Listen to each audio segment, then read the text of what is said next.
UP और उत्तराखंड की खबरों के लिए एबीपी गंगा को सब्सक्राइब करें और बेल आइकन दबाएं। और कोरोना वैक्सीन को लेकर मुख्यमंत्री योगी आदित्यनाथ ने निर्देश दिए हैं। उन्होंने कहा है कि अधिकारी वैक्सीन की उपलब्धता सुनिश्चित करेंगे। 15 दिसंबर तक सभी काम पूरा करने के उन्होंने निर्देश दिए हैं और कहा है कि कोरोना वैक्सीन सबको उपलब्ध कराई जाएगी।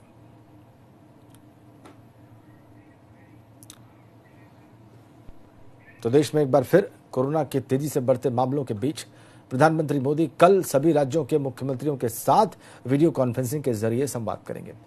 यह संवाद 2 चरणों में होगा। पहला चरण सुबह 10 बजे से दोपहर 12 बजे तक होगा।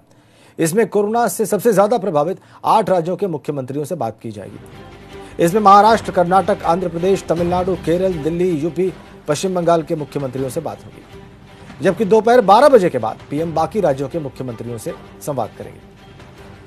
तो कोरोना के दौरान पीएम मोदी की राज्यों के मुख्यमंत्रियों के साथ ये 9वीं बार बातचीत होगी। और जो एबीपी गंगा के पास जानकारी है उसके मुताबिक पीएम मोदी कुछ अहम पहलुओं पर इन मुख्यमंत्रियों से बात कर सकते हैं, मसलन मौजूदा हालात और उससे निपटने के इंतजाम, वैक्सीन किस स्टेज में है और उसके टीकाकरण की रणनीति क्या हो सकती है, पूरे देश में वैक्सीन कब तक उपलब्ध हो पाएगी, इस पर भी चर्चा हो सकती है। वैक्सीनेशन का मॉडल क्या होगा, यह भी इस बैठक का एक अहम एजेंडा हो सकता है। तो कल महत्वपूर्ण बैठक मुख्यमंत्रियों के साथ प्रधानमंत्री की 2 चरणों में।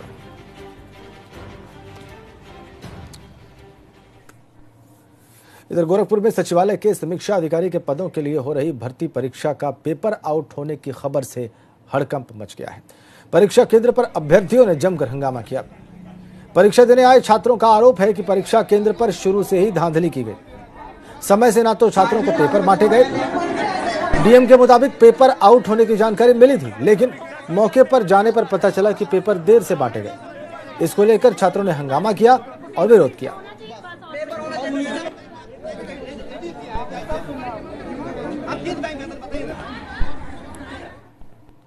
आगे बढ़ते हैं, अगली खबर। गाजियाबाद के इंडस्ट्रियल एरिया में एक कंपनी में भीषण आग लग गई। यह कंपनी पेंट और केमिकल बनाने का काम करती है। आग की वजह से कंपनी से उठते भयंकर धुएं को बहुत दूर से भी देखा जा सकता था। सूचना के बाद मौके पर पहुंची फायर ब्रिगेड की गाड़ियों ने बहुत मशक्कत के बाद इस आग पर काबू पाया।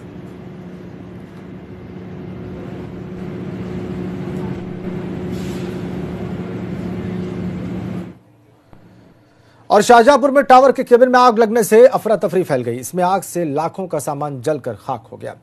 सूचना पर दमकल की गाड़ियां पहुंची, बहुत मशक्कत की और तब जाकर इस आग पर काबू पाया गया। यह सारा मामला शाहजहांपुर के परौर क्षेत्र का है। ये तस्वीरें हम आपको दिखाने जा रहे हैं शाहजहांपुर से जो हमें मिली हैं। ये देखिए आप, टावर के केबिन में आग लग गई और इससे अफरा तफरी मच गई। लाखों का सामान जलकर राख हो गया, ऐसा बताया जा रहा है। शाहजहांपुर की आप तस्वीर देख रहे हैं। टावर के पास जो केबिन था उसमें आग लगी है। लाखों के सामान के जलने की खबर बाद में से बुझाया गया, बहुत मशक्कत के बाद। इधर बागपत में पुलिस ने मुठभेड़ के बाद 5 लुटेरों को गिरफ्तार किया है। पांचों के पास से एक तमंचा, 8 कारतूस, 3 मोबाइल फोन और 3500 रुपए बरामद किए गए। यह मुठभेड़ बसी सैदपुर मार्ग पर हुई है। लुटेरों के नाम कासिम, गुल्लू, अमजद, नदीम और रियासत है।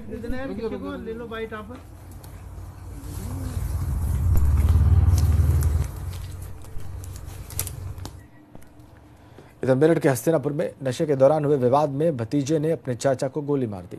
बीच बचाव कराने आए दूसरे चाचा को डंडों से पीट दिया गया और अब दोनों को इलाज के लिए मेरठ मेडिकल कॉलेज में भर्ती करा दिया गया। वहीं घटना की सूचना मिलते ही मौके पर पहुंची पुलिस ने पूरे मामले की जांच शुरू कर दी। 2 पेशेंट हमारे यहाँ, एक संजय सन ऑफ रोहतास और दूसरे सतीश सन ऑफ रोहतास, दोनों सगे भाई हैं। ये दोनों हस्तिनापुर से हमारे यहाँ रेफर हुए हैं। एक को चेस्ट में और राइट हैंड में गोली लगी है, दूसरे के सर में गंभीर चोटें हैं जो डंडे द्वारा होना लग रहा है। संजय और दोनों का इलाज सर्जरी डिपार्टमेंट में भर्ती कराकर इलाज शुरू करा दिया गया। तो मेरठ में भतीजे ने चाचा को गोली मार दी और जब दूसरे चाचा बीच बचाव के लिए आए तो उनको भी पीट दिया। रिश्ते को शर्मसार किया इस भतीजे ने। अब हम पीलीभीत की बात करेंगे। वहां के थाना बिलसंडा में तैनात दरोगा केवल राम शुक्ला का घूस लेते हुए एक वीडियो वायरल हो गया है। इसमें वो फाइनल रिपोर्ट लगाने के प्रति आरोपी 10,000 रुपए के हिसाब से आरोपी से 30,000 रुपए मांग रहे हैं।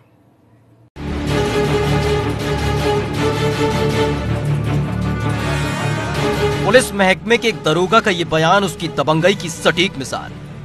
उनके इलाके में जिसे भी रहना है सेवा तो करनी ही पड़ेगी।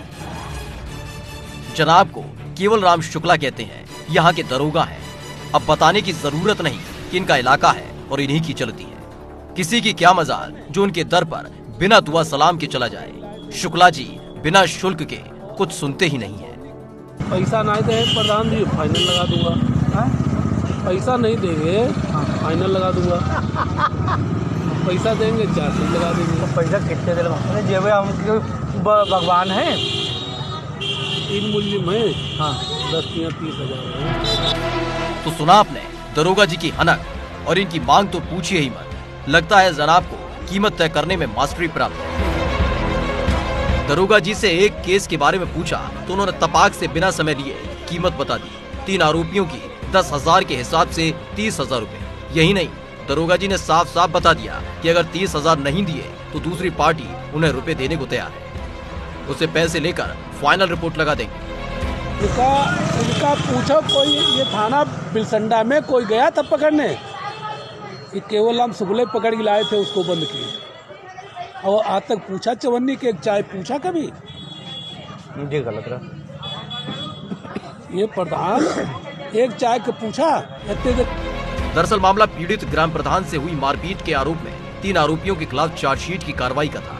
नाराज दरोगा ये कहते दिख रहे हैं कि ग्राम प्रधान ने उन्हें आज तक चाय तक नहीं पिलाई और बात भी नहीं की, तो उन्हें अपना काम करवाने की 30,000 तो देने ही होंगे। फिलहाल वीडियो वायरल होने के बाद एसपी साहब ने दरोगा जी को निलंबित कर दिया है और विभागीय जांच भी हो रही है। लेकिन सवाल यही कि घूसखोरी रुके तब तो।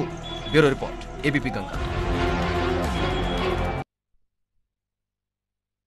और बाहुबलियों के खिलाफ लगातार कार्रवाई कर रही है। आज संगम नगरी प्रयागराज के यमुना पार के महुआरी इलाके में माफिया घोषित किए गए समाजवादी पार्टी के पूर्व ब्लॉक प्रमुख दिलीप मिश्र के कॉम्प्लेक्स पर बुलडोजर चलाकर उसे ध्वस्त कर दिया गया। दिलीप मिश्र इन दिनों फतेहगढ़ जेल में बंद हैं। उनके खिलाफ यूपी और महाराष्ट्र में 50 के करीब आपराधिक मुकदमे दर्ज हैं।